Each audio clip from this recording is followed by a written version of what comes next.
How do I turn a hopeless situation into a situation of hope? When everything seems to be going wrong. We started off with the life of King Hezekiah.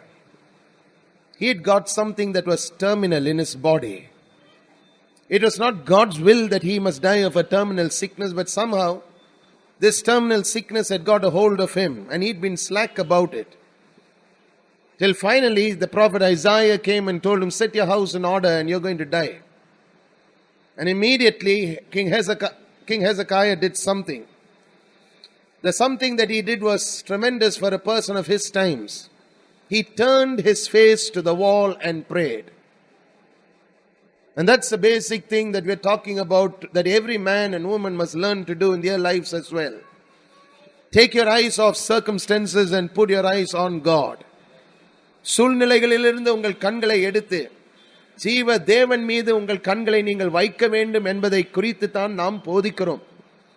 ஏனென்றால் நம்பிக்கையற்ற சூழ்நிலைகள் எப்படி நம்பிக்கையுள்ள சூழ்நிலைகளாக மாறலாம் என்று அவ்விதமாக எசேக்கியா ராஜாவின் வாழ்க்கையிலிருந்து நாம் பல காரியங்களை கற்றுக்கொண்டோம். தொடர்ந்து ஆவிக்குரிய யுத்தத்தை குறித்து நாம் கற்றுக்கொண்டு வருகிறோம். We are also learning a lot about spiritual warfare. Remember what we read from Ecclesiastes chapter 4 verses 9 to 12 from the Living Bible. The Living Bible is recording that portion of scripture in a very unusual way. It says two people standing back to back can fight and conquer the enemy. No wonder you find in the book of Ephesians that the armor that Paul is talking about has everything that protects the front of the soldier. But there is no equipment to protect the back of the soldier. Why? Because God has so ordained it that everyone in the church stands back to back and fights warfare together. Can I have an amen, please? ஆவிக்குரிய யுத்தத்தை குறித்து பார்த்த பல காரியங்களிலே ஒரு முக்கியமான காரியம் என்ன? எபேசியர் புத்தகத்திலே நாம் யுத்தத்திற்கு செல்லும் போர் வீரனுடைய அவன் அணிந்து கொள்ளும் போராயுதங்களை குறித்து அங்கே நாம் வாசிக்கிறோம். அவைகளில் அவனுடைய முன்புறத்தை பாதுகாக்கும் ஆயுதங்கள் இருக்கிறது. ஆனால் அவனுடைய பின்புறத்தை பாதுகாக்க ஆயுதங்கள் எதுவுமே இல்லை என்று நாம் பார்த்தோம். எது நிமித்தம் இதை பார்த்தோம் என்றால், பிரசங்கி 4வது அதிகாரம் 9வது வசனம் முதல் 12வது வசனம் வரைக்கும் கர்த்தர் நியமித்து வைத்த ஒரு முக்கியமான ஆவிக்குரிய கோட்பாடு என்ன? யுத்தத்திலே போகும் போர் வீரர்கள் ஒருவரோடு ஒருவர் இணைந்து நின்று அவர்கள் பின்பாக எந்த ஒரு எதிரி வந்து நுழையாத படிக்கு இருவர்களுடைய பின்புறம் ஒன்றாக இருக்க வேண்டும் என்பதுதான் அவருடைய பூர்ண சித்தமாக இருக்கிறது. Now God has so ordained it that the two backs of the soldiers entering the battlefront are protected. Why? Because each are facing the opposite directions, but their backs are together, fighting back to back. So no enemy can come up against them and prevail. Can I have an amen? Now that's what we were looking at last week. One of the most classic examples of this from 1 Samuel chapter 14 of the life of a man called Jonathan and his armor bearer. Just two men went into the Philistines' garrison. I don't know whether you understand what you read.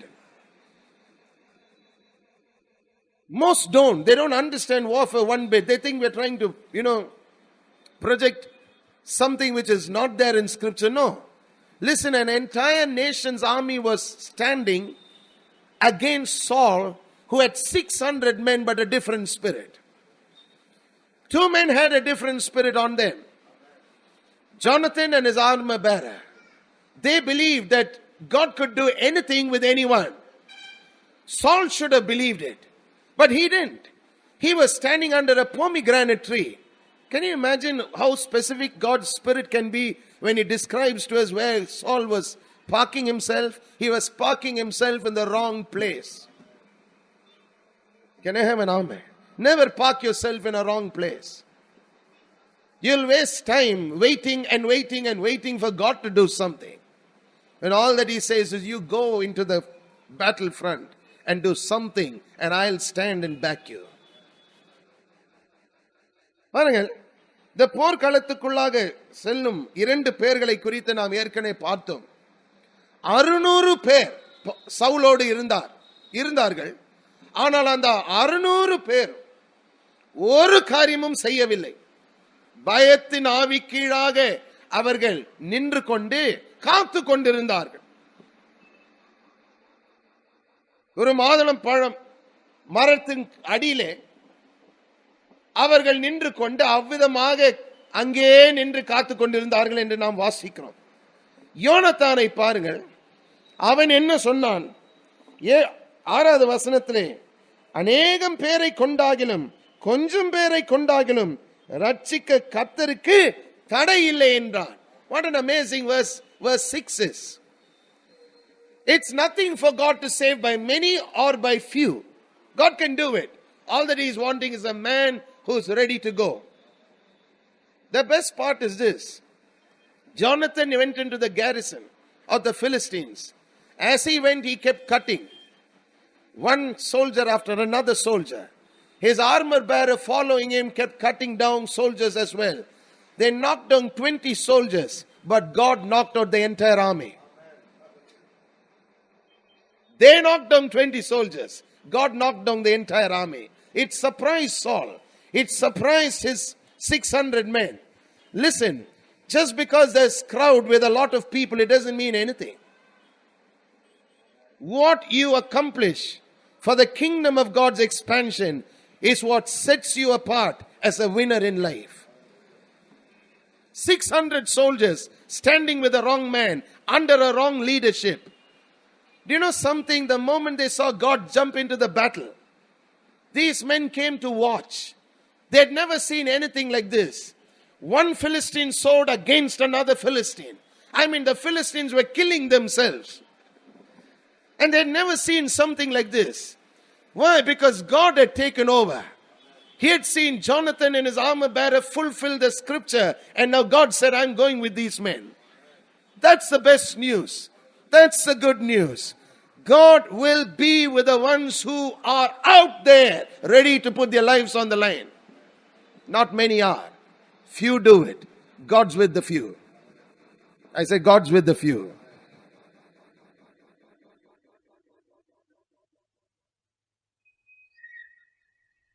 என்ன நடந்தது?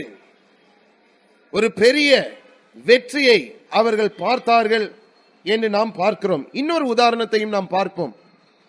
389 வருடத்திற்கு முன்பதாக நடந்த ஒரு சம்பவத்தை குறித்து நான் ஏற்கனவே சொன்னேன். நியாயாதிபதிகள் புஸ்தகம் 7வது அதிகாரம். Literally 389 years before Jonathan and his armor bearer did this, there was a man called Gideon who did it as well. Now let's just go to that portion of scripture. Judges chapter 7, please. And we're going to read from verses 9 onwards. Judges chapter 7, and we're going to read from verses 9 onwards. There's some amazing things in this portion of scripture that line up with spiritual warfare that you can make use of. அன்று ராத்திரி கர்த்தர் அவனை நோக்கி, நீ எழுந்து அந்த சேனையினிடத்திற்கு போ, அதை உன் கையில் ஒப்பு கொடுத்தேன்.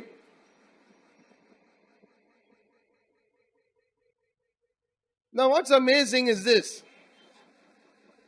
God speaks to Gideon about him going down against the Midianites, the Amalekites. He's saying, you go down against them. I have delivered them into your hands. போக பயப்பட்டாயானால் முதல் நீயும் உன் வேலைக்காரனாகிய பூராவும் சேனையிடத்திற்கு போய் அங்கே என்ன பேசுகிறார்கள் என்று கேள். Now follow carefully. God understands a man's hesitancy. All along Gideon felt that he was nothing. Now God's telling him, you go against the army of the Midianites and you destroy them. I've given them into your hands. Now, you must understand that Gideon was not a fighting man basically. He was more a thresher he was more inclined to farming. He was even found threshing wheat barley when the angel of the Lord appeared to him. So he was not a fighting man, and God understood he was not a fighting man. But God said, you go, and you're going to see something specific happen. Now let's just keep reading, please. Let's read verse 11. So it's wheat, okay? It says, அதற்கு பின்பு கர்த்தருடைய தூதனானவர் வந்து அபியேசரியான யோவாசின் ஊராகிய ஓப்ராவில் இருக்கும் ஒரு கர்வாலி மரன் கீழ் உட்கார்ந்தார்.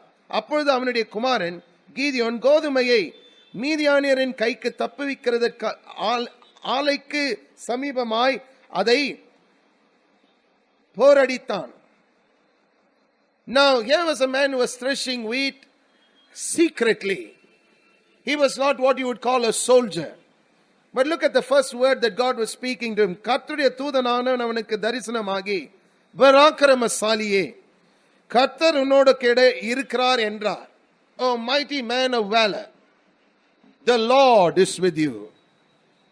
Oh mighty man of valor. Now to this mighty man of valor, God speaking something. If you have a question about whether I'm going to give them over into your hands or not, two of you go down and hear what the enemy speaks. Just two of you. அங்கே என்ன பேசுகிறார்கள் என்று கேள், பின்பு சேனையிடத்திற்கு போக உன் கைகள் திடப்படும் என்றார். அப்படியே அவனும் அவன் வேலைக்காரனாகிய பூராவும் சேனையின் முன்னணியிலே ஜாமம் காக்கிறவர்களின் இடம் மட்டும் போனார்கள்.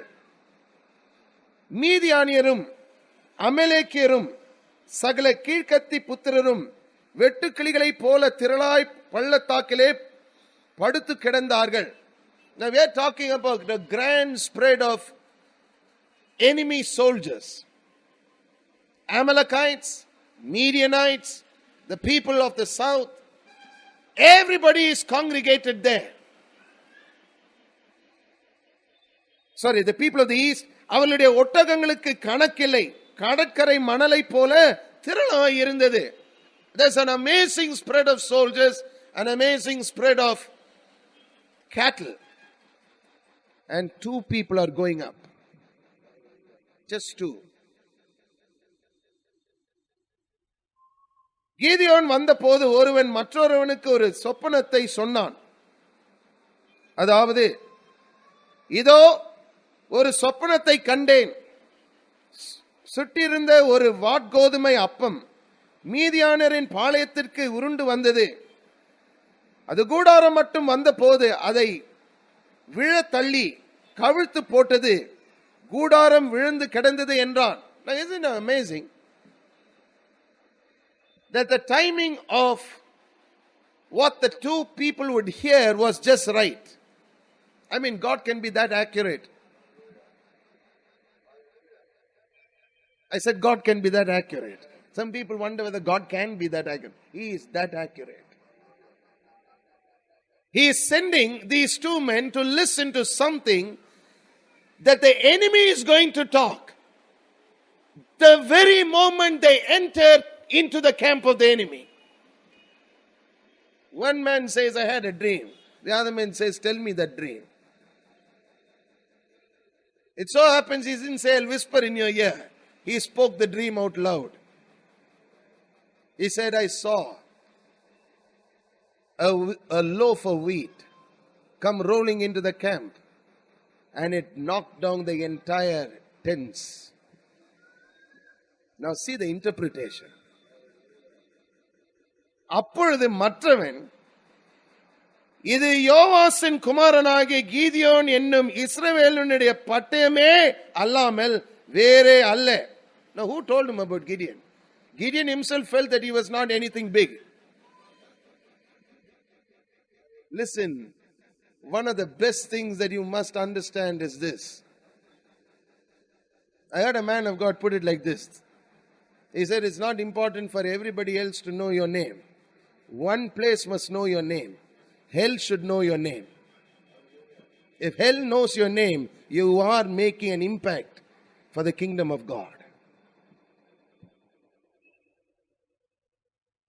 The enemy somehow knew the name of Gideon. While all along Gideon felt he was a nothing and a nobody. His household was not anything big to talk about. இன்னொரு ஆச்சரியம் பாருங்க. கீதியோனே நான் ஒரு பெரிய மனிதன் என்று சொல்லத்தக்கதான அறிக்கை இல்லாதவனாக இருந்தான். ஆனால் கர்த்தர் பேசும் பொழுது அவன் வாயினாலே இவன் கேட்கும்படிக்கு எதிரி இருந்தாலும் சரி, எதிரியின் வாயின் மூலியமாக கீதியோனின் நாமம் அவர்கள் எடுக்கும்படிக்கு அவர் பேச அந்த வார்த்தையை அவன் வாயிலே வைத்தார். So amazing that God would so move and place the name of Gideon on the lips of an enemy soldier. தேவன் மீதியானரையும் இந்த சேனை அனைத்தையும் அவன் கையிலே ஒப்பு கொடுத்தார் என்றார். Now listen, who's giving this revelation? It's not a prophet of Israel. It's two enemy soldiers sitting and talking. No wonder you must be careful about who you listen to when you are in battle. They can either talk you into doing something or they can talk you out of doing something. Now one soldier is telling the other soldier the interpretation of the dream. He is saying, God is going to give the Midianites and the entire army into the hands of this man, Gideon.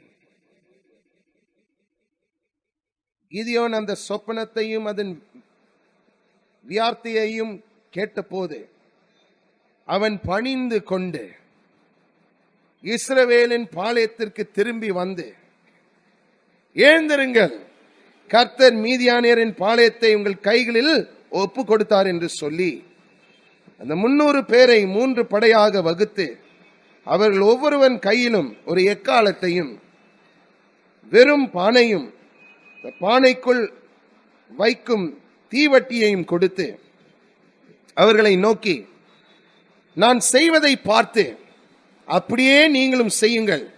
இதோ நான் பாளையத்தின் முன்னணியில் வந்திருக்கும் போது நான் எப்படி செய்கிறேனோ அப்படியே நீங்களும் செய்ய வேண்டும். 3 things were given into their hands: a trumpet, a pot,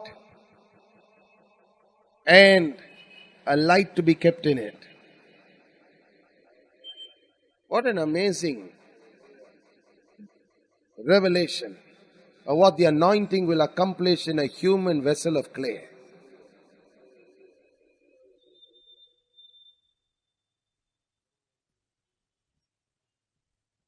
When the word is on your lips and the light is in you, the anointing will flow.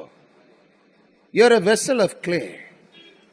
But when that vessel of clay is in the hands of the right potter and the anointing is at work, mighty signs and wonders will be accomplished through your life, my friends. Don't sit and be thinking, well, I'm a nobody and a nothing. No, you're a somebody in God's sight. And if God acknowledges you, you better start acknowledging what He can do through you. That's you. That's me. That's all of us. வாசிப்போம். நானும் என்னோட இருக்கும்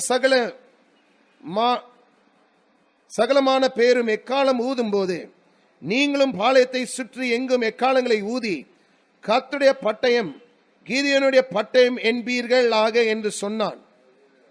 Declare the sword of the Lord and of Gideon. The sword of the Lord and of Gideon. The sword of the Lord and of Gideon. Just declare it. Blow the trumpet. நடுஜாமத்தின் துவக்கத்தில் ஜாமக்காரரை மாற்றி வைத்த பின்பு கீதியோனும் அவனோடு இருந்த 100 பேரும் அந்த ஜாமத்தின் துவக்கத்திலே பாளையத்தின் முன்னணியில் வந்து எக்காலங்களை ஊதி தங்கள் கையில் இருந்த பானைகளை உடைத்தார்கள். 3 படைகளின் மனுஷரும் எக்காலங்களை ஊதி பானைகளை உடைத்து தீவட்டிகளை தங்கள் இடது கைகளிலும் ஊதும் எக்காலங்களை தங்கள் வலது கைகளிலும் பிடித்துக் கொண்டு கர்த்தருடைய பட்டயம் கீதியோனுடைய பட்டயம் என்று சத்தமிட்டு பாளையத்தை சுற்றிலும் அவரவர் தங்கள் நிலையிலே நின்றார்கள். All that they do was lifted up that light. Let that anointing flow. Break the pot. Become nothing in your sight. Let that light so shine. And declare, it's the sword of the Lord and of you. You. Your name. Because Gideon didn't know that he was anything to talk about. Sword of the Lord and your name. Put your name there. What is that thing that is confronting you? It's the sword of the Lord and you there. Against that situation, against that circumstance, against that sickness, against that disease, against that unclean thing that has cropped up. It's the sword of the Lord and of you. பாளையத்தை சுற்றிலும் அவரவர் தங்கள் நிலையிலே நின்றார்கள். They didn't take off running after that. They stood their ground. அப்பொழுது பாளையத்தில் இருந்தவர்கள் எல்லாரும் சிதறி கூக்குரலிட்டு ஓடி போனார்கள். 300 பேரும் எக்காலங்களை ஊதுகையில் கர்த்தர் பாளையமெங்கும் ஒருவர் பட்டயத்தை ஒருவருக்கு விரோதமாய் ஓங்க பண்ணினார். சேனையானது சேரோத்தில் உள்ள பெத்சிரா மட்டும் தாபத்திற்கு சமீபமான ஆபேல் மே கோலாவின் எல்லை மட்டும் ஓடி போயிற்று. அப்பொழுது நப்தலி மனுஷரும் ஆசார் மனுஷரும் மனேசேன் சகல மனுஷருமாகி இஸ்ரவேல் கூட வந்து மீதியானியரை பின்தொடர்ந்து போனார்கள். கீதியோன் எப்ரேம் மலைகள் எங்கும் ஆட்களை அனுப்பி மீதியானியருக்கு விரோதமாய் இறங்கி பெத்தாபரா இருக்கும் யோர்தான் மட்டும் வந்து அவர்களுக்கு முந்தி துறைகளை கட்டி கொள்ளுங்கள் என்று சொன்னான். அப்படியே எப்ரேம் மனுஷர் எல்லோரும் கூடி பெத்தாபரா இருக்கும் யோர்தான் மட்டும் வந்து துறைகளை கட்டி கொண்டு மீதியானியரின் 2 அதிபதிகளாகிய ஓரேபையும் சேப்பையும் பிடித்து ஓரேபை ஓராப் என்னப்பட்ட கண்மலையிலும் சேப் என்னப்பட்ட ஆலையிலும் கொன்று போட்டு மீதியானரை துரத்தி ஓரேப் சேப் என்பவர்களின் தலைகளை யோர்தானுக்கு இக்கரையிலிருந்து கீதியோனிடத்திற்கு கொண்டு வந்தார்கள். All that was accomplished was only with 300 men. But the best part is, the 300 men never used the sword.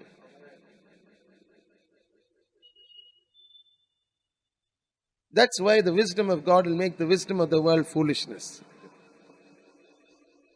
They never used the sword themselves. All that they did was cry out, the sword of the Lord and of Gideon. The declaration of your faith is powerful, my friends. Whether it's 389 years before Jonathan came on the scene in the life of Gideon and his servant Purah, or with Gideon so many years later along with his armor bearer, God never changes. The same effect, the same victory. The enemy's sword will be against themselves. Can I have an amen? The opposition will tear themselves down and kill themselves, whereas you will stand and declare the faithfulness of God. Let's bow our heads in prayer, please. We're going to continue this next week. அடுத்த வாரம் தொடர்ந்து இதை பார்க்க போகிறோம். ஆனால் இப்பொழுது தலை வணங்கி ஜெபித்து திருவிருந்த ஆராதனையிலே நாம் பங்கு பெற போகிறோம். I want you to know that the table of the Lord is powerful. There's a tremendous blessing attached to the table of the Lord that you can claim as yours when you partake of the table of the Lord.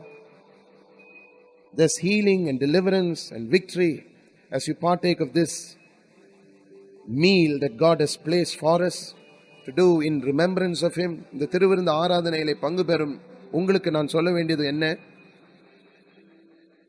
நீங்கள் இதிலே பங்கு பெறும் வேளையிலே கர்த்தருடைய ஆசீர்வாதத்தை பெற்றுக்கொள்ளும் ஒரு நல்ல நேரமாக இது இருக்கிறது. சுகவீனமாக நீங்கள் இருப்பீர்கள் என்றால் சுகத்தை நீங்கள் பெறலாம். If you have been weak, sickly, this table promises health, restoration, strength and healing. It's for you to partake in faith. It's for you to release your faith as you take these emblems into your body. But remember, God will back His word to you.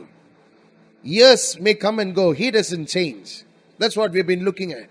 He remains the unchanging God. He will always do what He said He will do. If He said He'll save, He'll save. If He said He'll heal, He'll heal. If He said He'll deliver, He'll deliver. Don't doubt Him. Just partake of this meal by faith. Hallelujah. விசுவாசத்தோடு இந்த பந்தியிலே தயவு செய்து நீங்கள் பங்கு பெறுங்கள். முழு ஆசீர்வாதத்தை நீங்கள் பெற்றுக்கொண்டு செல்லலாம். நாம் ஜெபிப்போமா. அன்பின் பரலோக பிதாவே, இந்த அப்பத்தையும் திராட்சை ரசத்தையும் நீர் ஆசீர்வதித்து எங்களுக்கு தர வேண்டும் என்று நான் ஜெபிக்கிறேன்.